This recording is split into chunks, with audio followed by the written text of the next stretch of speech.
Just sit right back and you'll hear a tale of your faithful trip. It started in the firmament, and then we all got tricked. Life was great when we were young, with all the things we believed. Then it all got hard, unbearable, and we know we're being deceived. Forgotten, ignored, secret, and hidden. Topics that talk about how water is knowledge. Now drink from the fountain. Let's pour some on you now. Welcome back to Plain Mundane Show. Alex here. Today we're going to talk about money laundering and why the UK does not prosecute it. Evidently, it's problematic and it's difficult because of international laws and different things that go on with the scenario. And I'm going to try to explain the basics of the economics and the financial issues behind it. I have myself organized Exim Bank loans. I've exported products, and I've had letters of credit, and I've had actually had a problem with a customer one time in a South American country. I won't even mention its name. The first letter is a V. I had a customer that bought a lot of capital equipment, let's say about $250,000 of equipment. He wasn't really too picky or selective about what models and series and parts he got, and there were rumors that it happened after it actually shipped. The containers that we shipped sat on his properties. He had tens of thousands of acres, large landowner in this country. And I asked my boss, I was a newbie right out of school, I said, why did this customer buy all of this equipment and it's sitting in containers in a forest on one of his properties, and he hasn't even asked for our installers to go down there and put it up? And he just looked at me and he said, it's probably money laundering. I went, oh. And I actually never heard from that customer again. We never knew what to do about it, It's so legit, I think he paid. We had just had a regular 90-day letter of credit guaranteed on a U.S. bank. Usually that's what you do. The customer, if they're in their local country, they'll have to go to their local bank and make sure that they can get the money or a loan, whatever they do locally. But then if you're in the U.S. and you're exporting, you don't want to just go with the guarantee of X bank in local South American town. So that bank will have to have an affiliation with the U.S. bank, and then you get a confirmation of a U.S. bank that says, if that customer fails to pay, we will pay for the order. And then you set up your commercial invoice and your bill of lading, and you get all of your documentation and your inspection certificates. And that is or was my career. So this is an interesting article to me, and let's look into it and see what's going on with these banks. All right. Now, the woman who wrote this article is Susan Hawley. She's a policy director of Corruption Watch. She worked for 6 years at the Corner House on corruption issues, having previously worked in the policy team at Christian Aid on ethics and corruption issues. She was behind the successful judicial review by the Corner House of Export Credit Guarantee Department for weakening new anti-bribery rules following secret lobbying by defense and aerospace companies. Which means these were all government-connected operations. Not all, but at least contractors for, not directly government. There's your pounds hanging from the laundry line. That's a funny little painting there, artwork. A study by the CCP Research Foundation, which analyzes banks' so-called conduct costs, revealed that the biggest 20 banks worldwide, including the biggest four in Britain, had paid for or set aside £264 billion for fines in the 5 years to 2017. Britain's biggest banks have paid out $71 billion for misconduct in the decades since the financial crisis. Much of these fines have related to money laundering, but they were not prosecuted in the UK. Lloyds is the bank that has suffered the heaviest penalties, with at least £23 billion in conduct-related costs and write-offs since 2008. RBS is second on the list. Its conduct and litigation costs since 2008, including amounts it has earmarked but not yet used, add up to £20.6 billion. The bailout bank also agreed to pay £3.6 billion to settle an investigation by the U.S. Department of Justice for misspelling mortgage-backed securities, the bonds at the heart of the 2008 crisis in America. RBS and Lloyds were bailed out when the financial crisis broke out, to the tune of £45 billion and $20 billion respectively. Barclays avoided a UK state bailout, but only by taking £12 billion, what looks like illegal emergency funding from the state of Qatar. The Serious Fraud Office is involved, the SFO. HBSC, we see that bank a lot around here, has forked out nearly £10 billion in fines and other costs for its conduct since 2008. In the last few weeks, Standard Chartered, the British bank, has been ordered to pay $1.1 billion, or 842 million pounds, by US and UK authorities to settle allegations for breaching sanctions against countries including Iran. But it doesn't end there, does it? It just keeps going. In 2019 alone, leaving aside Standard Chartered, the Financial Conduct Authority, the FCA, has dished out fines to the financial services sector at the rate of more than one a month. In total, to the 9th of April, they've fined the industry or people in it collectively to the tune of 272 million pounds. What is interesting here is the missing link. British banks are world leaders in shoveling trillions into tax havens. Most of it to evade taxation, but a very good chunk of it is pure money laundering. Tyrants, despots, mass murderers, terrorists, traffickers, they are just as good as a customer as any as far as the banks are concerned. Here, the British government and its toothless Financial Conduct Authority fail in every sense of the word. Money laundering through British tax havens to islands and crown dependencies is something that the state approves of. Hence, the lack of fines or punishment dished out for it. Donald Toone, director of the National Crime Agency, admitted that money laundering in the UK was a very big problem and estimated that the amount of money laundered here each year has now risen to a staggering 150 billion pounds. I would think that it's on the light side. Susan Hawley is a policy director of Corruption Watch. She worked for 6 years at the Corner House on corruption issues, having previously worked in the policy team at Christian Aid on ethics and corruption issues. Here is her take, originally published a year ago on money laundering by British banks. So this is Susan speaking. The UK doesn't prosecute money laundering, and that should change.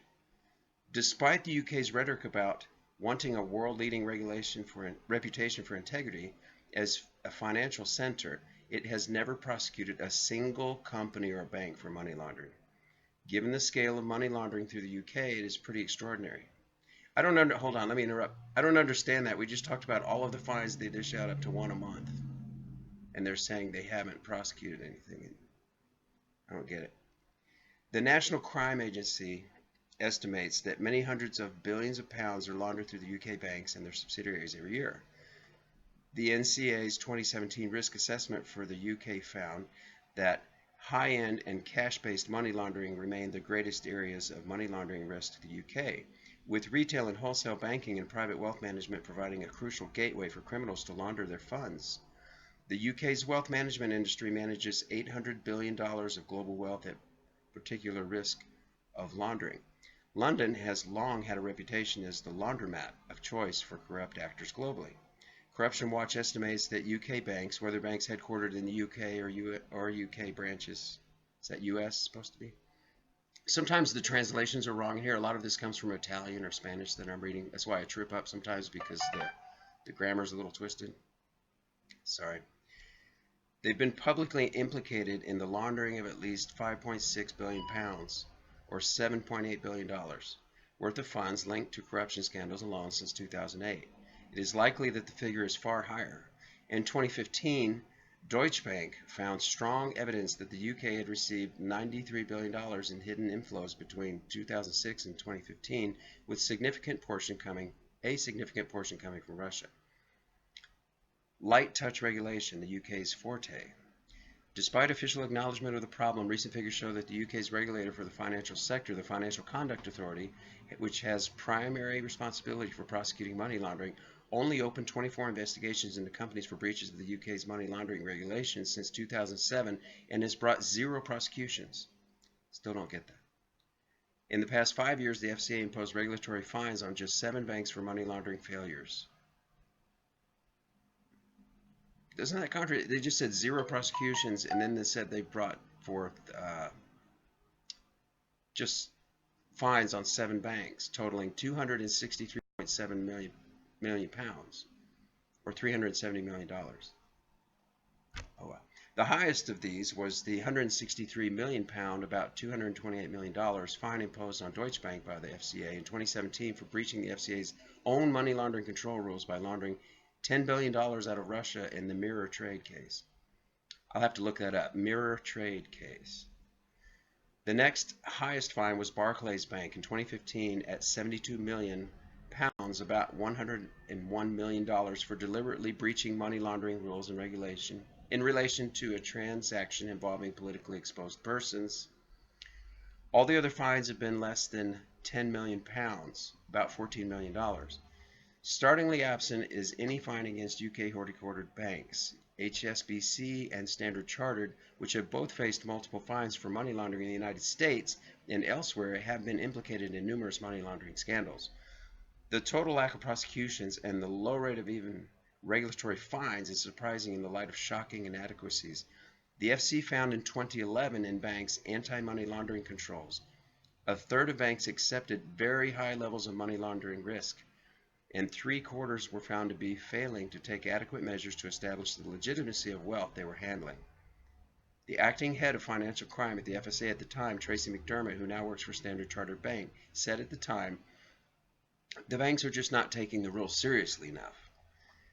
One would have thought that some prosecutors, both of banks and of senior executives, would have helped ensure the rules were taken seriously.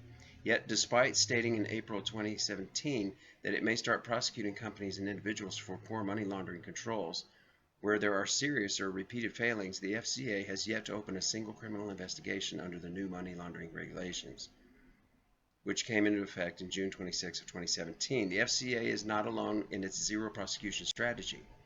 The HMRC, which provides some of the very high risk factors for money laundering, including company service providers, high-value dealers, money service businesses, and estate agents, and has the ability to prosecute, has likewise launched zero prosecutions against any company either under the 2007 or the 2017 money laundering regulations. In 2017, it imposed regulatory fines on 886 companies totaling £1.1 million, about $1.5 million, or effectively £1,290, or about $1,800 per company, but refuses to name those it has fined.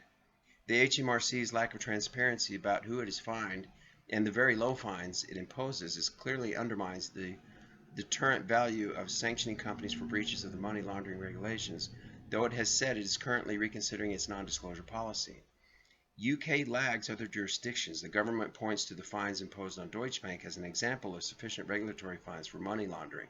Yet Deutsche Bank's fine of £163 million, or $228 million, the highest ever imposed in the UK, is less than half of that imposed by the New York DFS, Department of Financial Services, which fined the bank $425 million despite the fact that it was the London branch that provided the primary route for the laundering out of Russia. Deutsche Bank still faces criminal investigation in the United States for the same conduct. Compared to the FCA's total of $263.7 million, or $369 million in fines in the past 5 years between 2009 and 2015, U.S. authorities imposed $5.2 billion worth of penalties, or $3.6 billion worth of which were criminal, for breaches in anti-money laundering requirements.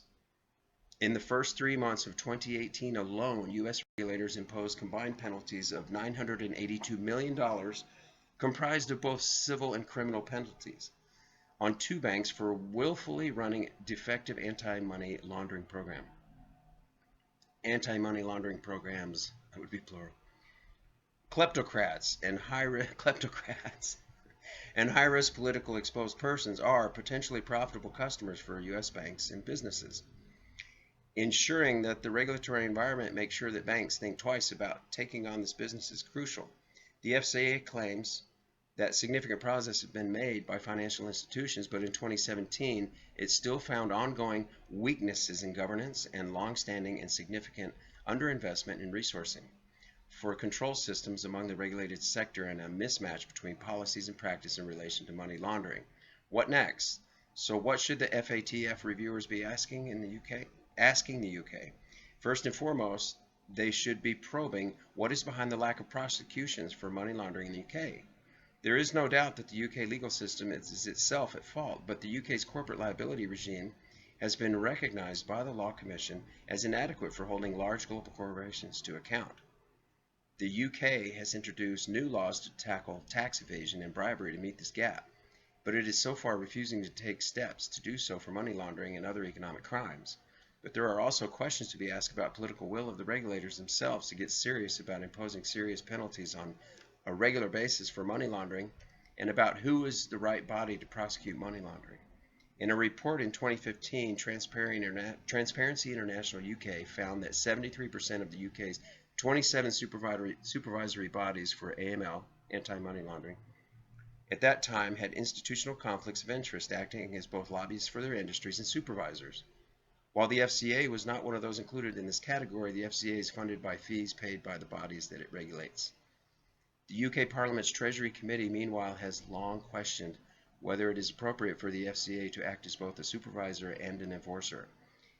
The fact that the Chancellor can fire an FCA chief, so there's another translation for that article, and in circumstances where financial institutions are complaining that the regulators being too tough, suggests that the FCA is not as independent as it needs to be. Ultimately, if the FCA and the HMRC are not prepared to prosecute, then that job needs to be given to another body which has the will to do so, and it needs to be given the resources to get on with it. The UK's zero prosecution strategy is no longer a credible response to the constant money laundering scandals implicating its financial institutions. All right, folks, I told you about my story and the shipment I had. Just after it was all done and paid, it was completely strange. So anyway, hope you enjoyed it, and just wait till I post another video. See you later.